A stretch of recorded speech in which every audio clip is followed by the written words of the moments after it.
Pirmas pagrindinis tikslas turėtų būti energetikos ministerijos, kaip mažinti, pavyzdžiui, šilumos ir elektros vartojimą. Antra, kaip turėti didesnį pasirinkimą skirtingo kuro rūšių. Ir tik trečia, kalbėti apie didesnius gamybos pajėgumus.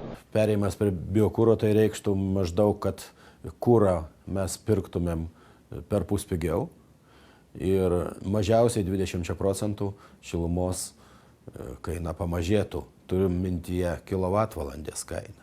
ES struktūrinės lėšos buvo paskirstytos jau ir biokūrui nebuvo skirtas dėmesys. Tai energetikos ministerija turi galimybę tik naujoje finansinėje perspektyvoje, tai nuo 2015 metų parengusi programą, numatyti spartesnį biokūro panaudojimo plėtrą visose savivaldybėse. Pagrindinį vaidmenį formuojant politiką šilumos ūkio, priimant sprendimus vis dėlto yra vyriausybės rankose, o ne savivaldybių rankose. Sėkmingas energetikos ūkis, tame tarpe šilumos, įmanomas tik tai esant bendradarbiavimui tarp nacionalinio lygmens ir vietos savivaldos. Laukime ministro dėrybų pabaigos su Gazprom atstovais, kurios, mano žiniomis, vyksta ganėtinai vangiai, nors įrankiai visi yra ministro rankose. Kiek aš suprantu, tai tos dėrybos iš viso nevyksta ir matyt, kad ministras tiek turėtų ateiti pasiaiškinti, kaip čia dabar atsitiko.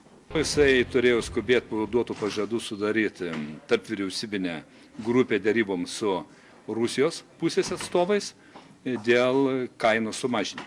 Kiek žinau, buvo nuvykę iš energetikos ministerijos 3 žmonės ar 4, kurie buvo visiškai nepasiruošę dėryboms ir nieko nesusitarė ir sugrįžo į Lietuvą.